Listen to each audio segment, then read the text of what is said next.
नमस्कार दोस्तों, कैसे आप सभी लोग। उम्मीद करता हूँ सभी लोग बढ़िया होंगे, फर्स्ट क्लास होंगे। तो आज का टॉपिक हमारे पास है लीनियर हार्मोनिक ऑसिलेटर, ठीक है ना। तो एक्चुअली में हम पढ़ेंगे quantum mechanical linear harmonic oscillator, ठीक है ना, यूजिंग स्क्रोडिंजर मेथड। क्योंकि हमने प्रीवियस क्लास में क्या पढ़ा था, हमने प्रीवियस क्लास में ना क्लासिकल लीनियर हार्मोनिक ऑसिलेटर हम ऑलरेडी पढ़ चुके हैं, ठीक है।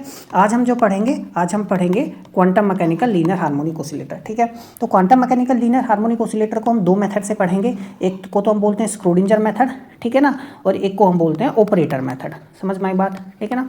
ऑपरेटर मेथड काफ़ी शॉर्ट भी होता है और इजी टू अंडरस्टैंड होता है, लेकिन स्क्रोडिंजर मेथड हमको आना चाहिए, क्योंकि स्क्रोडिंजर मेथड आपको जो सब्जेक्टिव पेपर होता है वहाँ पे आपसे पूछ लेगा। ऑब्जेक्टिव में भी काफ़ी क्वेश्चन बनाए मतलब बनते हैं, ठीक है ना। समझ में आई बात। तो आज के लेक्चर में जो जो हमने पढ़ना है quantum mechanical linear harmonic oscillator में, वो मैं आपको बता देता हूँ। तो सबसे पहले हम quantum mechanical linear harmonic oscillator के बारे में पढ़ेंगे from the perspective of classical view, ठीक है ना। एक डिफरेंस देखेंगे क्लासिकल और क्वांटम में।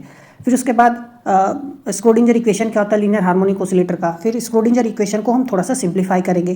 फिर स्क्रोडिंजर इक्वेशन का हम एसिम्प्टोटिक सॉल्यूशन देखेंगे कि एसिम्प्टोटिक सॉल्यूशन क्या होता है लीनियर हार्मोनिक ऑसिलेटर के लिए, एग्जैक्ट सॉल्यूशन क्या होता है, रिकर्शन फॉर्मूला क्या होता है, वो हम देखेंगे, ठीक है ना।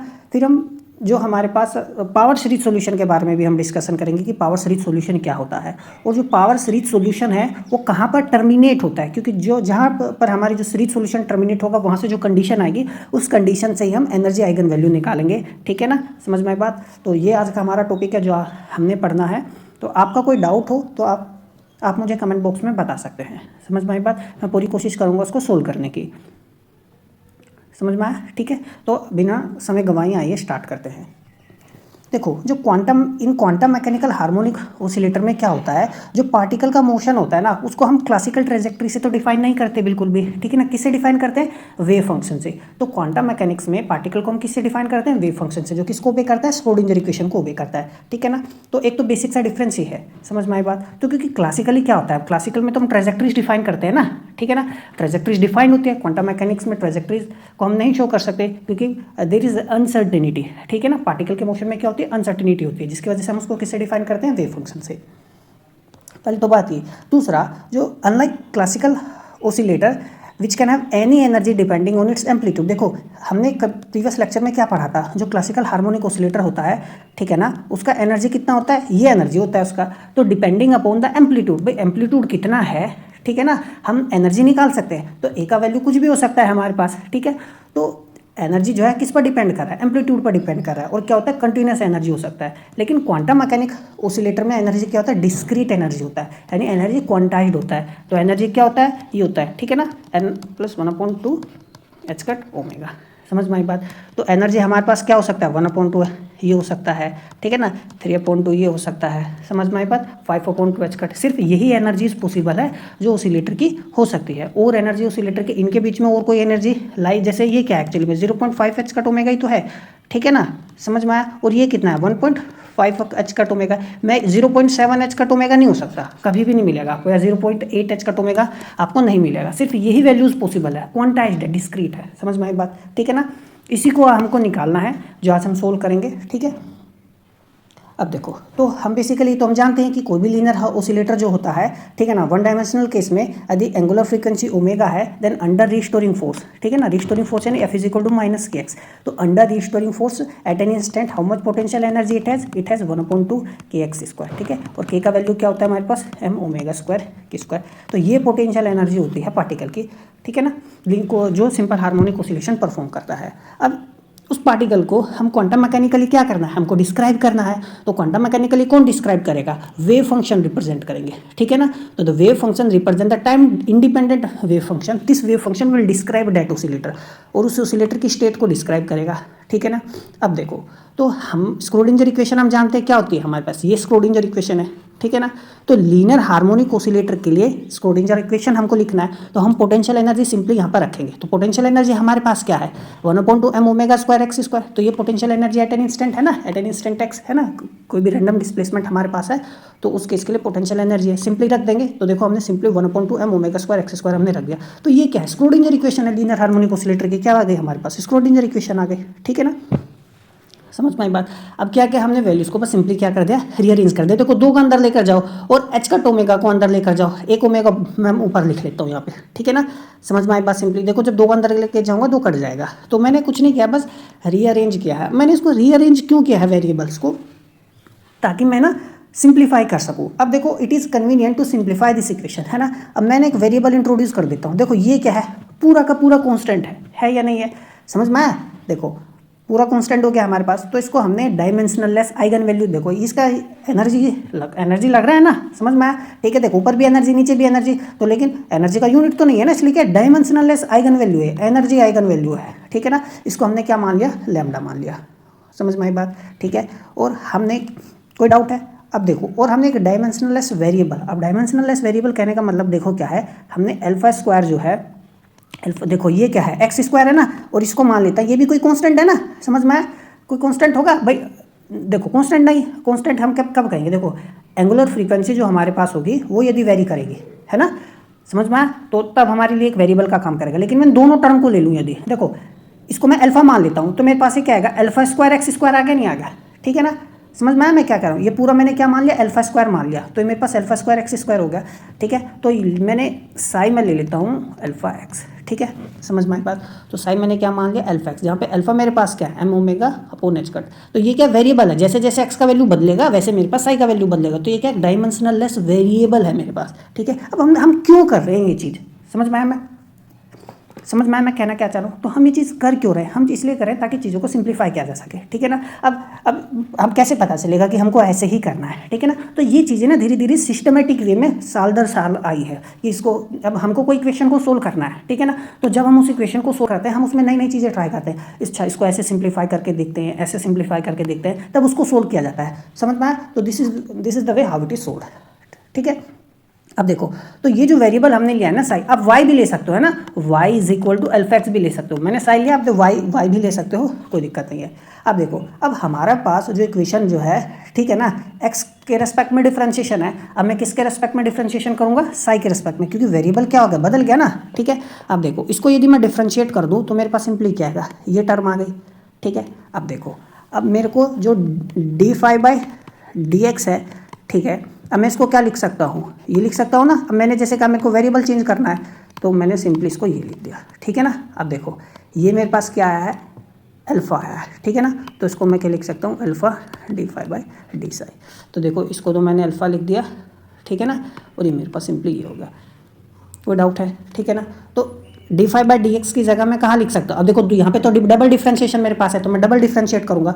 तो जब मैं 2 बार डिफ्रेंशिएशन करूँगा, तो देखो इसी टर्म का तो 2 बार डिफ्रेंशिएशन कर दो फिर से, तो जब मैं फिर से डिफ्रेंशिएशन करूँगा, ठीक है ना, तो इसका ये आ गया, तो फिर से एक बार फिर से डिफ्रेंशिएशन करने का मतलब क्या होगा, यही तो होगा, ठीक है ना। इसका एक्स के रेस्पेक्ट में 2 बार डिफ्रेंशिएशन कर दिया, लेकिन मेरे को क्या चाहिए, ठीक है ना, लेकिन हमको तो साई के रेस्पेक्ट में चाहिए, तो मैं क्या करूँगा, साई फिर से, ठीक है ना, हमने किया, ये मेरे पास एज इट इज़, मैंने इसको लिख ही दिया, ठीक है, कोई डाउट है। अब देखो ये मेरे पास क्या अल्फा, ये भी क्या मेरे पास अल्फा कांस्टेंट है, बाहर ले लिया, और इसको जब मैं इस पर अप्लाई करूँगा तो मेरे पास ये आ गया, ठीक है, समझ में आई बात। तो ये है, तो हमने अपना वेरिएबल जो चेंज किया था उसके रेस्पेक्ट में अब हम इस पर स्क्रोडिंजर इक्वेशन को लिखेंगे। अब देखो सिंपल कुछ नहीं करना, जो मेरे पास d² वेव फंक्शन का ये है ना मेरे पास, उसकी जगह उठा के ये रख दो, ठीक है, समझ में आया। अब देखो ये रखते, देखो अल्फा स्क्वायर है क्या, एम ओमेगा अपॉन मैच कटी तो है, देखो एम ओमेगा अपॉन मैच कटी तो आ गया अल्फा स्क्वायर, ठीक है।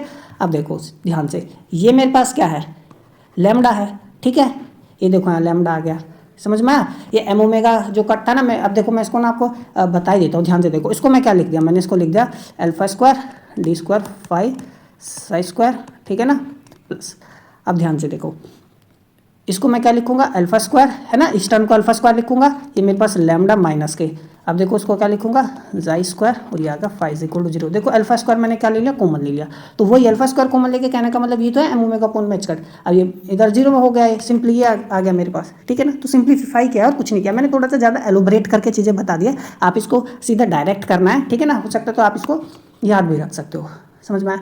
तो अब देखो सिंप्लीफाई कर दिया मैंने और कुछ नहीं किया है, ठीक है, ये आ गया हमारे पास। अब इस स्क्रोडिंजर इक्वेशन का हमने क्या करना है, सॉल्यूशन करना है, ठीक है ना। तो हम सबसे पहले देखेंगे एसिम्प्टोटिक सॉल्यूशन। हम एसिम्प्टोटिक सॉल्यूशन क्यों देखेंगे, देखो हमें हमें यदि पता हो कि वेव फंक्शन, हम जानते हैं कि जो वेव फंक्शन का जो बिहेवियर है ना, ठीक है ना, वो मतलब फाइ जो है ना, जब इनफाइनाइट नहीं होना चाहिए, समझ में आया, ठीक है ना। यदि इनफाइनाइट हो गया तो इट डजेंट, वो हमें कुछ इन्फॉर्मेशन ही नहीं देगा। हमने कुछ कंडीशन पढ़ी थी कि जो हमारे पास वेव फंक्शन होगा वो एक्सेप्टेबल सॉल्यूशन क्या होगा। तो हम जब एसिम्प्टोटिक सॉल्यूशन देखेंगे तो इसीलिए हम एसिम्प्टोटिक सॉल्यूशन देखना चाहते हैं। तो हम बिहेवियर कंसीडर करते हैं, वेव फंक्शन पे किस तरीके से बिहेव कर रहा है, ठीक है। तो हम देखना चाहते हैं भाई इन्फिनिटी पे, ठीक है ना, जब वेरिएबल हमारे पास इनफाइनाइट हो गया तो उस केस में वेव फंक्शन कैसे बिहेव कर रहा है, ठीक है। तो वेरिएबल हमारे पास जो ये वेरिएबल है, यदि प्लस माइनस इनफाइनाइट होगा तो कैसे बिहेव करेगा। अब देखो, तो लार्ज इसके लिए तो ई स्क्वायर टर्म क्या करेगी, डोमिनेट करेगी मेरे पास, समझ में आया, ठीक है। अब देखो मैं ऐसा क्यों बोला, क्योंकि लैम्डा हमारे पास क्या है, लैम्डा ये तो था, ठीक है, और ये हमारे पास क्या है, एम ओमेगा एच कट, ठीक है ना, एक्स स्क्वायर, यही तो है। समझ में आया मैं क्या कहना चाह रहा हूँ। तो देखो जब हमारे पास ये वैल्यू, देखो इसका ये टर्म ज़्यादा होगी, ये वाली टर्म ज़्यादा होगी, तो लैम्डा तो हमारे पास क्या होगा, कम होगा। लैम्डा कम क्यों होगा, आप देखो इस चीज़ को आप ध्यान से देखो, ठीक है ना। मेरे पास लैम्डा है क्या, ओमेगा अपॉन में एच कट स्क्वायर, सॉरी ये है ना, सॉरी इसको मैं लिख ही देता हूँ, अपॉन में एच कट 1/2x, ये है, यानी अल्फा एक्स है, ठीक है। अब देखो ये जब लार्ज होगा, ये लार्ज होने का मतलब क्या है, मेरे पास फ्रीक्वेंसी बहुत ज़्यादा है, क्योंकि मास और एच कट तो कांस्टेंट हो गया। फ्रीक्वेंसी जब बहुत ज़्यादा है तो देखो, जब फ्रीक्वेंसी बहुत ज़्यादा होगी तो ये वाली टर्म तो ऑलमोस्ट नेग्लेक्ट हो जाएगी, है ना। तो ये वाली टर्म तो डोमिनेट करेगी, यानी ये वाली टर्म क्या करेगी, डोमिनेट करेगी, इसलिए साई स्क्वायर टर्म क्या करेगी, डोमिनेट करेगी। तो ये मेरे पास नेग्लेक्ट हो जाएगा, तो मेरे पास ये स्क्रोडिंजर इक्वेशन क्या होगी, हम इस स्क्रोडिंजर इक्वेशन को इस फॉर्म में लिख सकते हैं, ठीक है। समझ में आई बात। अब देखो, तो जो इसका वो जो हमारे पास एसिम्प्टोटिक सॉल्यूशन है, तो हम एसिम्प्टोटिक सॉल्यूशन को कैसे डिफाइन करेंगे। अब आप देखो इसका जो सॉल्यूशन होगा एक्सपोनेंशियल फॉर्म में हम लिखेंगे। अब स्क्रोडिंजर, अब देखो हम अभी हमारे पास ये सॉल्यूशन है या नहीं है, कैसे पता करें, सीधा स्क्रोडिंजर इक्वेशन में रख दो, इसको इसमें रखो, चेक करो सॉल्यूशन आ रहा है या नहीं आ रहा है, तो वो पता चल जाएगा, ठीक है ना। अब ध्यान से देखो, तो मैंने ना इसका ये asymptotic solution hit and trial method से एज्यूम कर लिया। अब ये एक्चुअली में सॉल्यूशन है या नहीं है, हम इसको वेरीफाई कर सकते हैं। इसको 2 बार डिफरेंशिएट करो, इसमें पुट करके देखो इक्वेशन में, ठीक है। तो देखो जब मैं इसका पहली बार डिफरेंशिएशन करूंगा तो मेरे पास सिंपली ये आएगा, ठीक है ना। देखो एक्सपोनेंशियल टर्म तो एज इट आ जाएगी, साई स्क्वायर का करेंगे 1/2 है तो सिंपली ये आएगा। फिर मैंने दूसरी बार इसी टर्म का एक बार वो डिफरेंशिएशन कर दो, है ना, क्योंकि 2 बार डिफरेंशिएशन हो रहा है ना। तो देखो 2 बार जब डिफरेंशिएशन करेंगे तो मेरे पास सिंपली टर्म का ये आ गया। तो 2 बार डिफरेंशिएशन जब किया तो ये आ गया मेरे पास डिफरेंशिएशन एक्सपोनेंशियल टर्म का, इसका आसान है। अब देखो जब हम लार्ज इसके लिए देख रहे हैं तो साई स्क्वायर तो मेरे पास बहुत ज़्यादा है, तो 1 क्या कर देंगे, ऑलमोस्ट नेग्लेक्ट कर देंगे, ठीक है। तो मेरे पास ये मेरे पास साई है, तो मेरे पास क्या आ गया, ये आ गया, ठीक है। तो इसको पूरी इक्वेशन को यदि आप देखो तो हमारे पास क्या है, d² फाई साई स्क्वायर, ठीक है ना, अप्रोक्सीमेटली साई स्क्वायर फाई, ये आ गया, ठीक है। तो ये तो वही यही बन गई है तो इक्वेशन, है ना। इसको 2 बार डिफरेंशिएशन करने से हमारे पास ये इक्वेशन बन गई, तो यानी ये इसका सॉल्यूशन है, ठीक है। अब देखो ध्यान से, अब ये जो 2 एसिम्प्टोटिक सॉल्यूशन है ना, देखो एक तो प्लस एक माइनस है ना। ये जो प्लस वाला टर्म है ये हम नेग्लेक्ट कर देंगे, क्योंकि साई यही तो है ना, वो फाई हमारे पास ये है, क्योंकि जैसे ही देखो लार्ज के लिए एक्सपोनेंशियल टर्म ये तो बहुत ज़्यादा हो जाएगी ना भाई, ये इन्फिनिटी पर जाएगा तो साई तो इनफाइनाइट हो जाएगा, जो कि नहीं होना चाहिए। वेव फंक्शन इनफाइनाइट होगा, प्रोबेबिलिटी इनफाइनाइट आएगी, जबकि प्रोबेबिलिटी तो 0 और 1 के बीच में होनी चाहिए। तो हम ये जो प्लस वाली टर्म है ये नॉट एक्सेप्टेबल है, ठीक है ना, क्योंकि डाइवर्स कर रही है ना, when it tends two plus infinity. तो जो एक्सेप्टेबल एसिम्प्टोटिक सॉल्यूशन होगा हमारे पास सिर्फ और सिर्फ यही होगा, ठीक है ना, माइनस वाला। तो एसिम्प्टोटिक सॉल्यूशन हमारे पास आ गया ये। कोई डाउट है, ठीक है ना, समझ में आई बात। तो उम्मीद करता हूँ आपको चीज़ें समझ में आ रही होंगी। कोई डाउट हो तो आप मुझे बता सकते हैं, ठीक है। हो सकता है देखो बीच में मैं काफ़ी बार ना बोलते बोलते फंबल कर जाता हूँ, ठीक है ना। एक्चुअली मैं कोई नेचुरली टीचर नहीं हूँ बिल्कुल, ठीक है ना। थोड़ा सा समय मिलता है मुझे रिसर्च पर्पज़ से, तो मैं आप लोगों को पढ़ा देता हूँ, समझ में आई बात। अब देखो, अब हम एसिम्प्टोटिक सॉल्यूशन के बाद हम पढ़ेंगे एग्जैक्ट सॉल्यूशन क्या होगा, है ना भाई। ये सॉल्यूशन हमने कब निकाला, व्हेन द डायमेंशनलेस वेरिएबल, ठीक है ना, इज इन दिस केस, है ना। ये एसिम्प्टोटिक सॉल्यूशन ही तो निकाला जब हमारे पास डायमेंशनलेस वेरिएबल इनफाइनाइट हो, यानी लार्ज डायमेंशनल केस में हमने अपना सॉल्यूशन निकाला। लेकिन जब साई का वैल्यू बहुत कम हो, ऐसा भी तो हो सकता है tends to 0, in that case phi should also भी एक्सेप्टेबल, तब भी तो एक्सेप्टेबल होना चाहिए। तो ये कंप्लीट नहीं है ना, है ना भाई। साई की हर वैल्यू के लिए वेव फंक्शन एक्सेप्टेबल होना चाहिए। हमने तो अभी सिर्फ एसिम्प्टोटिक केस के लिए निकाला है। तो हम एग्जैक्ट सॉल्यूशन की यदि बात करें, ठीक है, वो हम निकालेंगे। फिर उसके बाद हम रिकर्शन फॉर्मूला देखेंगे जो एग्जैक्ट सॉल्यूशन से ही आता है। अब देखो, considering the asymptotic solution, the exact solution of time independent Schrodinger equation for the oscillator is। अब देखो ये कहाँ से, ये कैसे आया, ठीक है ना। तो हमने क्या किया, देखो इसमें एक टर्म इंट्रोड्यूस करा दी। क्या इंट्रोड्यूस की, ये, ठीक है। अब देखो ये हमने, अब पहले तो ये टर्म नहीं थी, है ना, सिर्फ ये था। तो ये टर्म इंट्रोड्यूस इसलिए कराई है क्योंकि देखो ये हम यहाँ पे आप कुछ भी मान सकते थे, आप ये ले लेते, है ना, आप कुछ भी ले लेते, मान लो भाई एग्जैक्ट सॉल्यूशन ये आ गया। देखो भाई हर वैल्यू के लिए हमें पता करना है ना, एसिम्प्टोटिक के तो लिए आ गया, तो भाई हर वैल्यू के लिए मान लो कोई फंक्शन होगा यहाँ पे, हमें नहीं पता वो क्या है, वो देख लेंगे जो भी होगा। तो मान लो ये कुछ है यहाँ पे एग्जैक्ट, हमने ऐसे एज्यूम कर लिया। तो देखो जब इसको हम एज्यूम करके सोल्व करते हैं ना, हमने बाद में देखा ये जो टर्म है ना, ये हर्माइट पोलिनोमियल आती है। मैथमेटिक फिजिक्स में अपने हर्माइट पोलिनोमियल के बारे में पढ़ा होगा, ठीक है ना। तो ये टर्म क्या आती है, हर्माइट पोलिनोमियल आती है, इसलिए मैंने यहाँ पर हर्माइट पोलिनोमियल लिया, ठीक है ना, जो कि क्या एक अननोन फंक्शन है जिसको हमें डिटरमाइन करना है। आप चाहे तो यहाँ पर एफ ले सकते हैं या स्मॉल एच, कुछ भी ले सकते हो, ठीक है ना, समझ में आई बात। वो एक्चुअली में आती है हर्माइट पोलिनोमियल, इसलिए मैंने पहले यहाँ पर आपको ये लिख दिया। अब देखो अब ये जो एग्जैक्ट सोल्यूशन है, अब ये मैंने बताया एग्जैक्ट सोल्यूशन हमारे पास हो गया, हमको ये डिटरमाइन करना है। तो कैसे डिटरमाइन करेंगे, अब हम अपना जो इक्वेशन है, ठीक है ना, अब हमारे पास जो स्क्रोडिंजर इक्वेशन थी, तो स्क्रोडिंजर इक्वेशन में इसको रखेंगे, अब देखेंगे सेटिस्फाई करेगा तो हम इसको इसका वैल्यू निकाल सकते हैं। तो एग्जैक्ट सॉल्यूशन हमारे पास ये है। तो हमारे पास जो स्क्रोडिंजर इक्वेशन हमने सिंप्लीफाई किया था ये था, है ना, समझ में आई बात। अब ये जो स्क्रोडिंजर इक्वेशन है, ये इसका एग्जैक्ट सॉल्यूशन मैंने क्या बताया अभी आपको, हमारे पास ये है, ठीक है ना।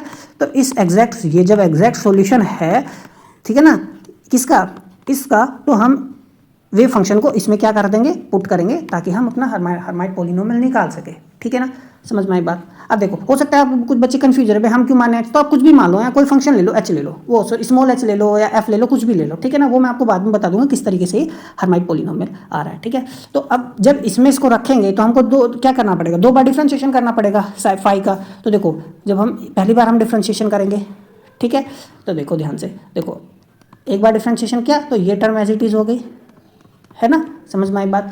फिर उसके बाद क्या करेंगे, प्लस लगाएंगे, एच एज इट इज रखेंगे, इसका डिफ्रेंशिएशन करेंगे। तो जब हम इसका डिफ्रेंशिएशन करेंगे तो ये हमारे पास क्या आ जाएगा, माइनस के ये आएगा, ठीक है ना। अब देखो ध्यान से, ये वाले टर्म और ये वाले टर्म तो कॉमन ले ली, देखो ये कॉमन आ गए, है ना। और देखो ये मेरे पास माइनस के साई एच आ गया, यहाँ पे ये एच डैश हो गया, सिंपल है, कुछ नहीं करना बस, ठीक है ना। डिफ्रेंशिएशन आप जानते हो। अब की बार क्या किया, दूसरी बार डिफ्रेंशिएशन कर दिया, तो ये हमने टर्म का क्या कर दिया, दूसरी बार भी डिफ्रेंशिएशन कर दिया, ठीक है ना, समझ में आया। तो डिफ्रेंशिएशन आप कर लेना, काफ़ी आसान है। देखो एक बार है तो डी स्क्वायर एच ये हो जाएगा हमारे पास, ठीक है। अब दूसरी बार डिफ्रेंशिएशन होगा, अब हमको क्या करना है, इसको सब्सटीट्यूट करना है इसमें, ठीक है। तो देखो ये जो डबल डिफ्रेंशिएशन है ना, यहाँ पे मैंने सब्सटीट्यूट कर दिया, तो देखो डबल डिफ्रेंशिएशन तो ये सब्सटीट्यूट हो गया, ठीक है ना, ये लैम्डा माइनस के ये हो गया, और वेव फंक्शन क्या है, H E minus E square upon में 2, ये हो गया मेरे पास, समझ में आया, ठीक है। अब देखो डिवाइड, अब देखो ये यहाँ पर भी है टर्म, यहाँ पर भी है, दोनों साइड इसे डिवाइड कर देंगे तो चला जाएगा, समझ में आया। देखो स्क्वायर यहाँ पर है, माइनस स्क्वायर यहाँ पर, वो भी कट जाएगा, हम इसको जब ओपन करेंगे तो मेरे पास यहाँ लैम्डा है और ये -1 है, तो ये लैम्डा -1 एच मेरे पास ये बचेगा, ठीक है ना, समझ में आया। अब देखो, अब मान लो मैंने यहाँ पे भाई एच नहीं माना था, देखो मेरे पास भी फंक्शन स्टार्टिंग में ये एसिम्प्टोटिक मेरे पास क्या आया था, ये आया था, ठीक है। अब भाई हमको एग्जैक्ट सोल्यूशन पता करना है, जो साई की हर वैल्यू के लिए, मान लो भाई एग्जैक्ट सोल्यूशन क्या आ जाए, ये आ जाए, ज्यूम करो, ठीक है ना भाई, हम नहीं पता नहीं कि भाई यहाँ क्या आएगा। तो जब मैं इसको रखूंगा तो मेरे पास देखो ये मेरे पास फॉर्म बनती है, ठीक है ना भाई, एफ ये आता है ना भाई, यही तो आएगा जब मैं इसको स्क्रोडिंजर इक्वेशन में रखूंगा, ठीक है, प्लस के लैम्डा माइनस के 1 एफ इज इक्वल टू 0।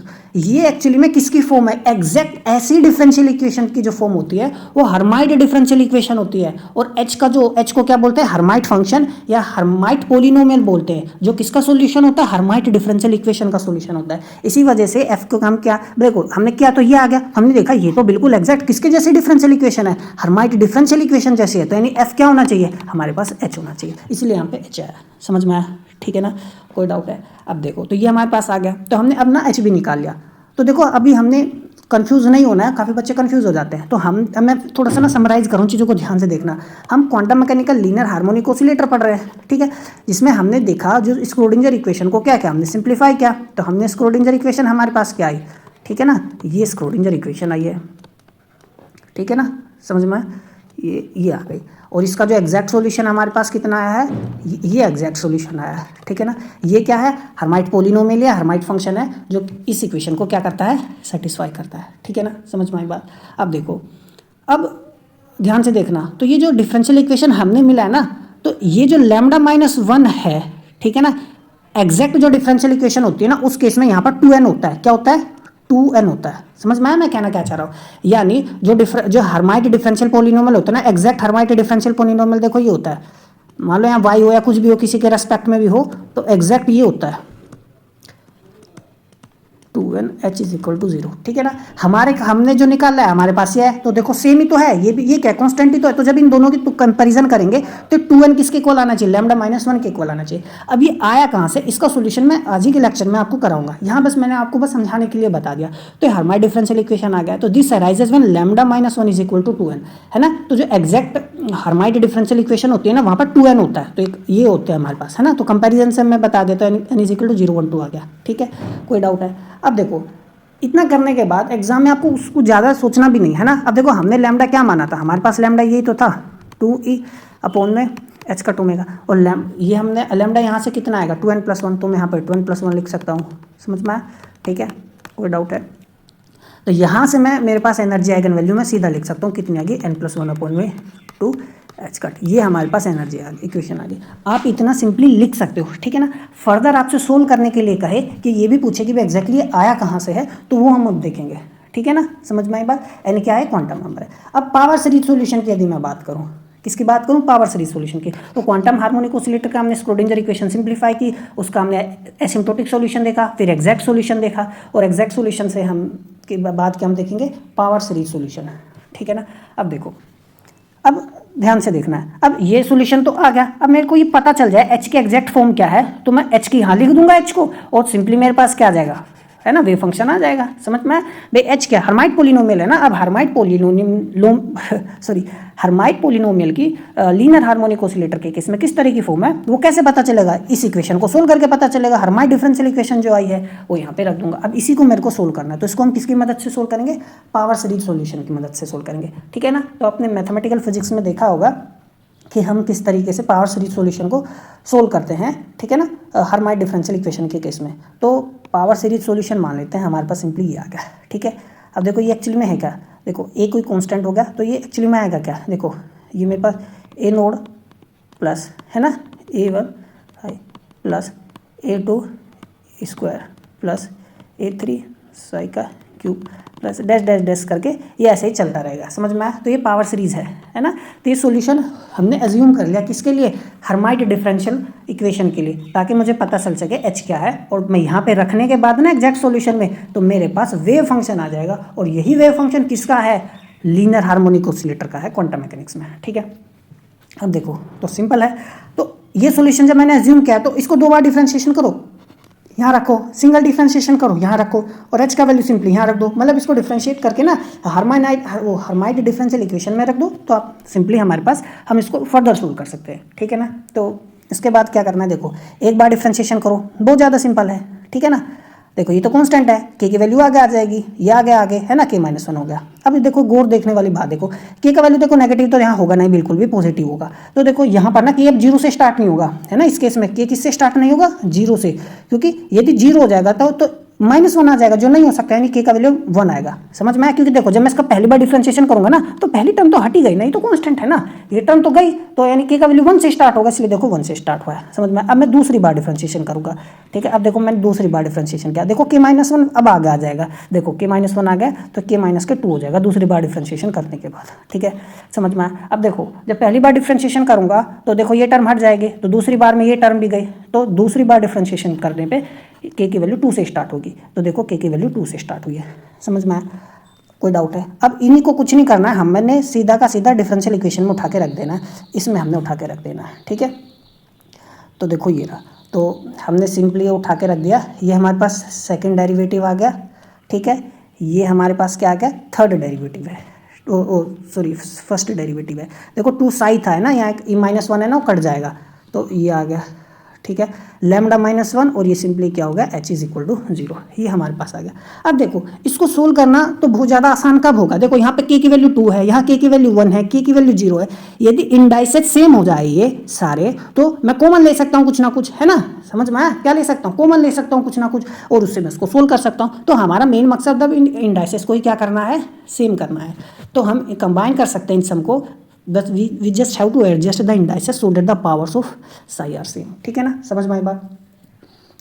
कोई डाउट हो तो आप मुझसे कमेंट बॉक्स में पूछ सकते हैं। तो जो पहली वाली टर्म है फॉर द फर्स्ट टर्म, अब देखो फर्स्ट टर्म का क्या है, देखो k-2 है ना, देखो k इज इक्वल टू 2 है ना, तो मैं इसको ना k-2 लिख के मान लेता हूँ कोई इंडेक्स है j, समझ में आया कोई, ठीक है, क्योंकि k की वैल्यू कहाँ से स्टार्ट हो जाए 2 से, जब मैं k की वैल्यू 2 से 2 रखूंगा तो j कितना आएगा 0, समझ में आया, ठीक है। तो देखो k का वैल्यू मैंने अब समझ में आया मैं कहना क्या चाह रहा हूँ, ठीक है ना। तो देखो ये मेरे पास क्या है, फर्स्ट टर्म ही तो है, ये मेरे पास फर्स्ट टर्म है, ये उठा के मैंने यहाँ रखे और कुछ नहीं किया, तो मैंने सिंपली क्या कर दिया जे मान लिया है ना, j is equal to k-2 माना, तो k कितना आ जाएगा j+2, तो देखो k की जगह क्या लिखा j+2 और यहाँ पर ये j+1 आ जाएगा, ठीक है ना, k की जगह क्या लिखा j+2, k-2 है ना, तो k-2 क्या है j आ गया, ठीक है, j के टर्म्स में लिख दिया।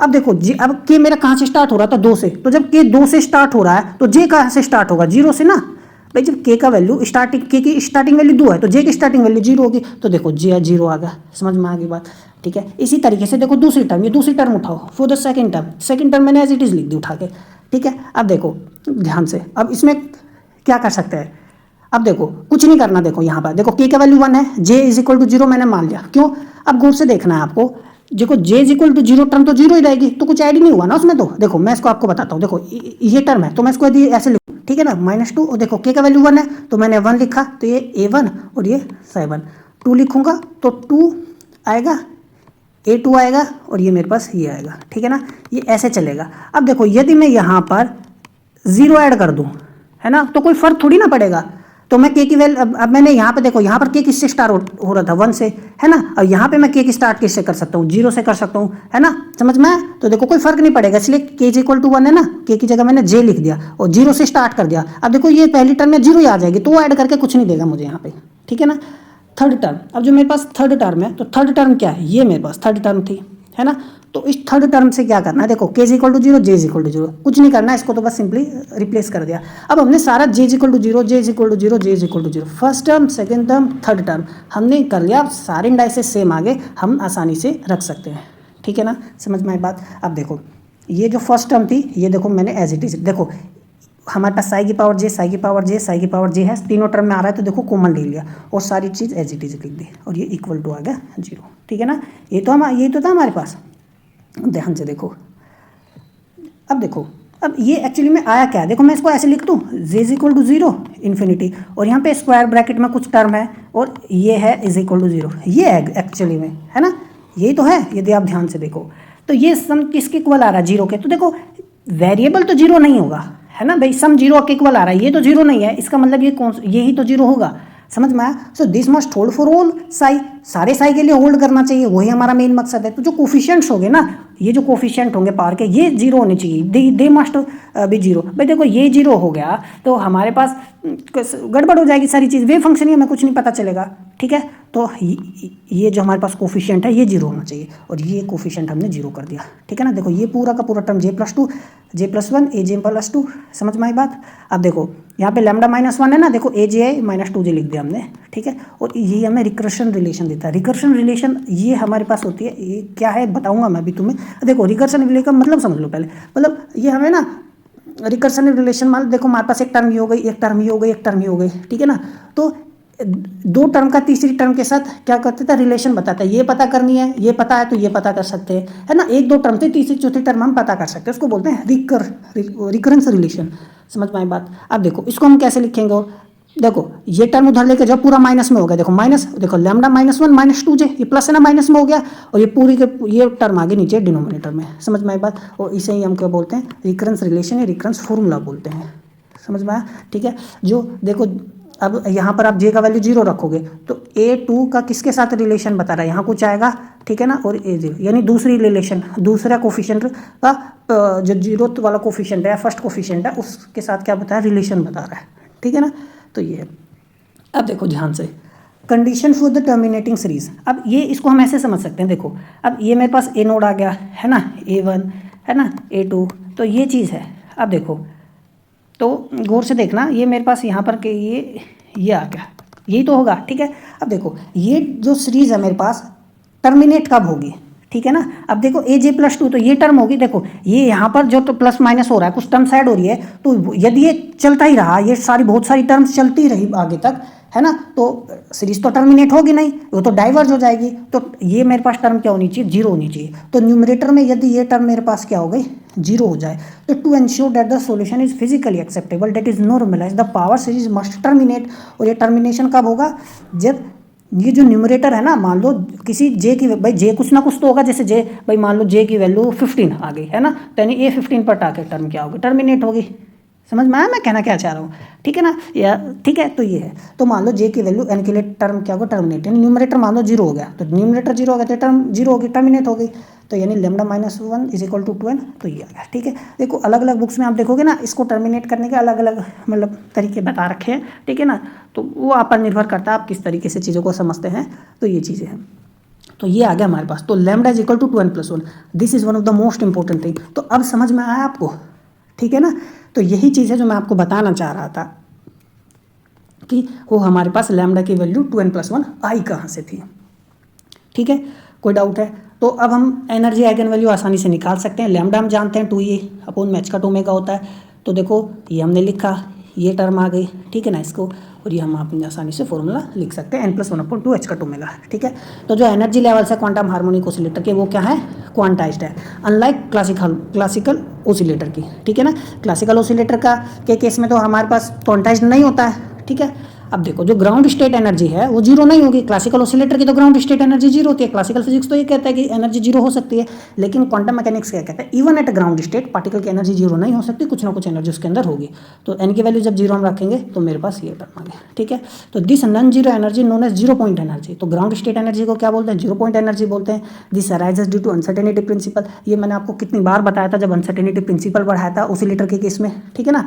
मैं अनसर्टेनिटी प्रिंसिपल था ये मैं ग्राउंड स्टेट एनर्जी आपको डिराइव भी करा चुका हूँ, समझ में आई बात, ठीक है। Notably the energy levels are equally spaced with constant separation of h² between successive levels. आप देख सकते हो सक्सेसिव लेवल्स के बीच में जो है क्या इक्वली स्पेस्ड है। देखो पहला क्या आएगा 1/h², ये आ गया, ये 2/h², 5/2h², ठीक है ना, 7/2h², ये इसी तरीके से आएगा। और सबके बीच में कितना डिफरेंस है, h²। तो h² is the spacing between the energy levels, ठीक है। तो ये मेरे पास देखो ये जो बनाया क्लासिकल केस बनाया, देखो ये हो गया, ठीक है। पोटेंशियल एनर्जी कर्व हो गया मेरे पास। अब देखो ये कोई मॉलिक्यूल हो गया, मान लो इंटरन्यूक्लियर सेपरेशन है, molecule simple harmonic oscillation execute कर रहा है। तो n इज इक्वल टू 0 पे 1/2h², n1 हो गया, n2 हो गया, n3 हो गया, n4 हो गया। और ये जो स्पेसिंग है, ठीक है, ये जो स्पेसिंग है ये कितनी है, h²। समझ में आई बात। तो ये था हमारा आज का लेक्चर। तो मिलते हैं अगले लेक्चर में। एक और इम्पोर्टेंट बात, हमने अभी देखो वेव फंक्शन के बारे में डिस्कशन नहीं किया है ना। तो वेव फंक्शन हमारे पास क्या था, यही तो है ना। तो ये और डिटेल में हम इसको कल करेंगे, क्योंकि एक लेक्चर में थोड़ा कम्बरसम चीज़ें हो जाती हैं, ठीक है ना। हम कल के लेक्चर में डिटेल में आपको बताऊंगा किस तरीके से हार्मोनिक ऑसिलेटर का वेव फंक्शन हम निकालते हैं, ठीक है ना। समझ में आई बात। तो ये था हमारा आज का लेक्चर। मिलते हैं अगले लेक्चर में, तब तक पढ़ते रहिए। नमस्कार।